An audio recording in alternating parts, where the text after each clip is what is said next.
प्यारे प्रदेशवासियों, आज लॉकडाउन 3 का जो कोरोना के खिलाफ इस लड़ाई लड़ने के लिए एक बहुत महत्वपूर्ण निर्णय लिया गया था, उसका अंतिम दिन है। लेकिन उसके बावजूद भी हम इस बात को अनुभव कर रहे हैं कि पूरे देश भर में कोरोना वायरस के बहुत सारे मामले इन दिनों में आए हैं और इस बात को हमको भी स्वीकार करना होगा कि हिमाचल प्रदेश में भी पिछले कुछ दिनों से कोरोना वायरस के मामलों में बढ़ोतरी हुई है। ऐसे में आदरणीय प्रधानमंत्री जी ने सभी प्रदेश के मुख्यमंत्रियों से बातचीत करने के पश्चात एक निर्णय लिया है कि कोरोना वायरस के खिलाफ इस लड़ाई को और ज्यादा गंभीरता के साथ लड़ने की आवश्यकता है और लॉकडाउन अभी पूरे देश भर में समाप्त नहीं करना चाहिए, क्योंकि ऐसी परिस्थिति अभी तक नहीं आई है। लॉकडाउन 3.0 समाप्त हो रहा है और आप सबका उसमें बहुत बड़ा सहयोग रहा। कल से लॉकडाउन 4.0 की शुरुआत हो रही है और हिमाचल प्रदेश में हमने तय किया कि हम अभी भी कर्फ्यू ही लागू रखेंगे और ये कर्फ्यू, जहां हिमाचल प्रदेश की बात है, ये 31 मई तक जारी रहेगा।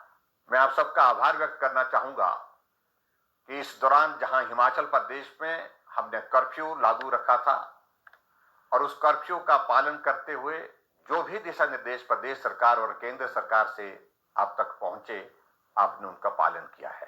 हम हिमाचल प्रदेश में इस बात को महसूस कर रहे हैं कि कोरोना वायरस के कुछ मामले पिछले दिनों में जो बढ़े हैं, उसमें जो प्रदेश से बाहर हमारे भाई बहन रहते थे, बच्चे रहते थे, वो हिमाचल प्रदेश में आए हैं। वो बहुत संकट के दौर में से गुजर रहे थे और स्वाभाविक रूप से जहां से उनका आना हुआ है, उन इलाकों में, उन प्रदेशों में कोरोना वायरस के मामले बहुत ज्यादा थे। ऐसे में ये संभावना व्यक्त की जा रही थी शुरू से ही कि कोरोना के मामले हिमाचल प्रदेश में और बढ़ सकते हैं और ऐसा हुआ भी। हिमाचल प्रदेश में कोरोना वायरस के जो मामले बढ़े हैं, उनकी संख्या अब 80 तक पहुंच गई है। लेकिन मुझे इस बात को लेकर के भी संतोष है कि 80 में से हमारे पास हॉस्पिटल में जो उपचाराधीन है, जो पॉजिटिव केसेस हैं, जो जिनको आइसोलेशन में हमने रखा है, उनकी संख्या 33 है, 33 है। बाकी राज्यों की तुलना में हम इस बात को कह सकते हैं कि हिमाचल प्रदेश अभी भी बहुत बेहतर है। लगभग 60,000 से ज्यादा लोग जो हिमाचल प्रदेश के निवासी हैं, दूसरे प्रदेशों में फंसे हैं, वो अपना घर वापस आना चाहते हैं। स्वाभाविक रूप से ऐसे में आशंका व्यक्त की जा सकती है कुछ मामलों में और बढ़ोतरी हो सकती है। फिर भी मेरा आप सबसे इस बात के लिए निवेदन है कि चिंता की कोई बात नहीं, डरने की आवश्यकता नहीं, लेकिन हम सावधानी और एहतियात बरतने के लिए कोई कमी ना छोड़ें।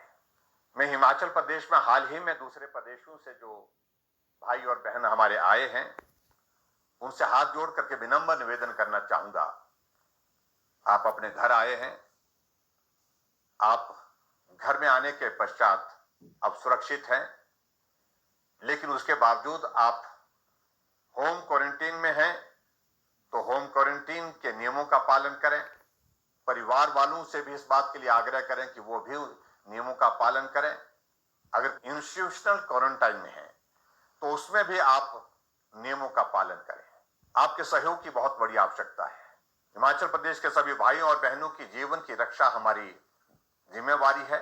हम उस जिम्मेवारी का निर्वहन कर रहे हैं और मुझे पूरा भरोसा है, पूरा विश्वास है, आप इस संकट की घड़ी में हमारा सहयोग करेंगे। इस बीच में मुझे इस बात को लेकर के खेद भी है कि कोरोना वॉरियर के नाते जो फ्रंट लाइन पे काम कर रहे हैं, जिसमें एक डॉक्टर टांडा मेडिकल कॉलेज का, वो भी संक्रमण की चपेट में आए हैं।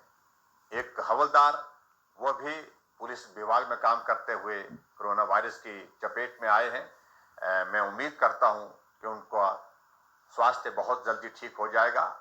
मैंने उनसे बात करने की भी कोशिश की, वो दोनों स्वस्थ हैं और उम्मीद करता हूं आने वाले समय में वो ठीक होकर के बाकी लोगों का भी हौसला बढ़ाने में मददगार होंगे। मैं हिमाचल प्रदेश की जनता की ओर से आदरणीय प्रधानमंत्री नरेंद्र मोदी जी का भी आभार व्यक्त करता हूं कि ऐसे संकट के दौर में एक तरफ जहां कोरोना वायरस के खिलाफ इस लड़ाई को मजबूती के साथ वो लड़ रहे हैं, पूरा देश उनके साथ है, और वहीं दूसरी तरफ आर्थिक दृष्टि से जो नुकसान हुआ है उसकी भरपाई करने के लिए, उसमें सहयोग देने के लिए हर वर्ग के लिए उन्हें बहुत बड़े ऐतिहासिक आर्थिक पैकेज की घोषणा की है, जिसमें 20 लाख करोड़ रुपए, जो आजाद भारत के इतिहास में सबसे बड़ी राशि है, जिसकी घोषणा की है, उसका भी मैं अभिनंदन करता हूं। एक बार फिर से मैं सभी हिमाचल वासियों का आभार व्यक्त करता हूं, जिन लोगों ने अपने सीमित साधनों के बावजूद हर तरह से मदद करने की कोशिश की है।